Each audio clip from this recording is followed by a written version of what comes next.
और अब आइए कुछ शहरों के बारे में आपको जानकारी दे देते हैं। सबकी नजर कीव राजधानी पर पड़ी हुई है। कीव से आखिर कितनी दूर है रूसी सेना? तो बताया जा रहा है कि पूर्वी कीव को अब रूसी सेना घेर रही है और आगे बढ़ रही है, करीब आ रही है। वहीं लवीव, रूसी सैनिकों ने मिलिट्री बेस पर यहां पर हमला कर दिया है। ये दूसरा शहर जिस पर उनकी नजर है। और अब आपको चर्निहिव के बारे में बता रहे हैं, जो कि ऊपर में है। कीव की जो तरफ है वहां पर अब रूसी सैनिक यहां से भी बढ़ रहे हैं और ये माना जा रहा था रूस की, चूंकि वो सीमा से लगा हुआ है। ये खेरसान में भी कीव की तरफ बढ़ रही है यहाँ पर रूसी सैनिक।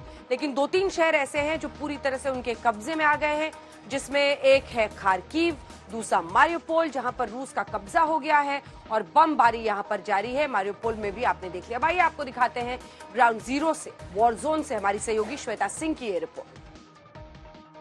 क्या रूस चाहता है कि पूरी तरीके से चोक किया जाए? क्या रूस चाहता है कि नागरिकों के लिए जो फल सब्जी दूध जैसी चीजें हैं जो उन तक पहुंचनी चाहिए उन्हें भी काट देना है? क्या वो चाहता है कि जो लोगों का मोराल है उस पर असर पड़े? ये सारी चीजें जो हुई हैं, जो पश्चिमी मोर्चे को पोलैंड से लगती हुई जो सीमा है यूक्रेन की, उससे बेहद करीब ये शहर लवीव, एक तरह से समझ लीजिए कि अगर कीव देश की राजधानी है तो ईस्टर्न मोर्चे पर खार्किव एक अहम शहर और पश्चिमी मोर्चे पर लवीव वो अहम शहर हो जाता है। तो खार्किव को किस तरीके से ध्वस्त करते हुए, हालांकि यूक्रेन की तरफ से दावा यह भी किया गया कि खार्किव को पूरी तरीके से रूसी सेना ले नहीं पाई, उसे बाईपास करके आगे बढ़ना पड़ रहा है, चाहे खार्किव हो चाहे सुमी हो। लेकिन अब लवीव पर अगर गोले दागे जाते हैं, जिसकी कोई भी सीमा रूस से या रूस को जिन देशों का समर्थन हासिल है, बेलारूस, उन सब से किसी भी तरीके से कोई मदद, सहानुभूति नहीं है, तो उन देशों की सीमाओं तक अगर आक्रमण पहुंचेगा तो इसके संकेत क्या बड़े हो जाते हैं। और हम निकले हैं अब उन मोर्चों को देखने के लिए जो कि कीव के आसपास के वो मोर्चे जो रोज आपको कोई एक नई कहानी यहां से बताते हैं कि रूस आखिर क्या चाह रहा होगा, किस तरह की रणनीति की ओर आगे बढ़ रहा होगा।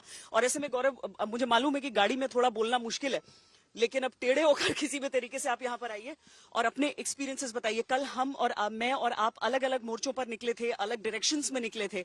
आप जिस डायरेक्शन में निकले वहां क्या क्या? कल हम लोग कीव से लगभग 70 किलोमीटर दूर एक इलाका है, वहां पर गए थे जहां पर भारी बमबारी हुई थी, भारी मिसाइल अटैक्स हुए थे। और वो दक्षिण से जिस तरह सेना आगे बढ़ने की कोशिश कर रही है, ये वो इलाका था श्वेता। और यहाँ पर कई रिहायशी इलाकों को भी निशाना बनाया गया था। कई रिहायशी इलाके, हम लोग जब वहां गए तो वहां पर वो रिहायशी इलाके बिल्कुल टूटे हुए थे। तो वो रिहायशी इलाकों को निशाना बनाया गया था और बहुत बुरी तरीके से निशाना बनाया गया था। जिस तरह वहां स्कूल, कॉलेज, लोगों के घर, किंडरगार्टन, प्लेग्राउंड, वो सब टूटे हुए थे।